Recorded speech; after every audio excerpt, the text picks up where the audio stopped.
د ریاست الوزرا اقتصادي مرستیال ملا عبدالغني برادر نن د یو پلاوي په مشرۍ نورستان ته تللی دی. هغه مرکز پارون کې هغه سیمې له نږدې لیدلي چې څه موده د مخه د سیلابونو له امله ویجاړې شوي دي. له دې سره ترخوا ښاغلي برادر له زیانګالو سره نغدي مرستې هم کړي.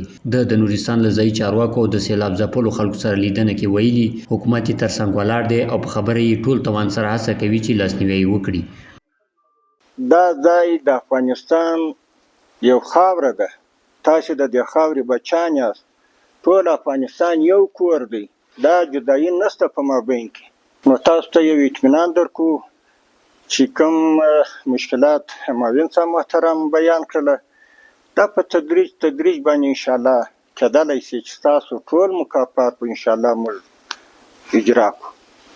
دا کوم شی چې تاسو ته د الله د جانبه د رسېدلی دی انشاءالله تر هغه به نه کمیږي، تر هغه به زیاتېږي. که د چا کور خراب شوی وي یو خو د انسانانو بدله څوک نشي ورکولی، هغه هم د الله د جانبه شوې ده. ځکه د انسان خو یو ډېر هغه قیمت نه لري، هغه دا دغه نه لري چې وایي دغه نشه راسره وکړه نو زما د دې شهید یا زما د دغه کور چې کوم دغه شوی دی نو دا به په ده پسې هغه نه کېږي. له کابل څخه پارون ته دې پلاوي کې د حکومتي چارواکو ترخوا ځینې سوداګر او پانګوال هم لدي. د افغانستان د سوداګرۍ او پانګونې خونې رئیس له زیانګالو سره 7 میلیونه افغانۍ نغدي مرسته کړې او لیدنه کې ورسره ویلي غواړي د لاسنیوي د هڅې زیاتې کړي. د سید کریم هاشمي پر وینا نورستان کې وروستیو سیلابونو خلکو ته د پام وړ مالي او ځاني زیانونه اړولي او د ټولو افغانانو ګډ مسؤلیت دی چې مرستې ورسره وکړي. اتاق تجارت و سرمایه‌گذاری افغانستان در راستای ادای مسئولیت ملی اسلامی و انسانی خویش مبلغ 6 میلیون و 585 هزار افغانی را از طرف صندوق سخاوت اعضای محترم هیئت مدیره اتاق تجارت و سرمایه‌گذاری افغانستان برای حمایت از خانواده‌های آسیب دیده تقدیم می‌نماید به شما بزرگان.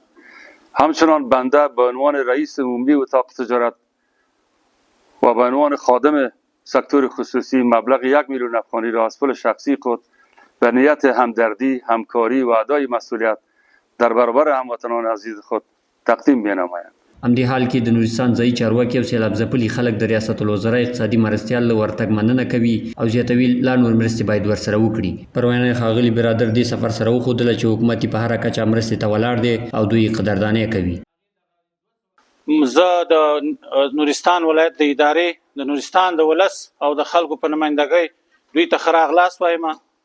په داسې یو حالت کې چې نورستان د یو سخت زیانمنونکي سیلاب چې هغه جاني او مالي زیانونه واړول او خلکو ته تکلیف ورسول، په داسې یو وخت کې زموږ ولایت ته د حاجي ملا صاحب چې ډېر مصروفیتونه لري، ډېر کارونه لري، د دنیا د باچایانو په سطح خلک دلته انتظار دي ملاقاتونو ته او دلته راغی. واقعي دا د په مشرۍ د خپل قوم سره په کلک تړون او په احساس مسؤلیت باندې دلالت کوي. تاسو د ولایت ته راتګ د ولسته دومره خوشحالي څرګنده ده چې عین چې امیر المؤمنین دلته راغلی وي. نورستان یو نوی ولایت دی او ډیر څیزونو ته ضرورت لري. د صحت په بخش کې ډیر مشکلات لرو. دا د ونې وړ ده چې سباندې یوه اونۍ د مخه د نورستان مرکز پارون کې خونړیو سیلابونو خلکو ته درانه مالي او ځاني زیانونه اړولي وو. دې سیلابونو کې لسګونه کسان مړه او ټپیان شول او د ځایي چارواکو د معلوماتو له مخې تر 15 میلیونه امریکایي ډالرو په ارزښت مالي زیانونه هم لري.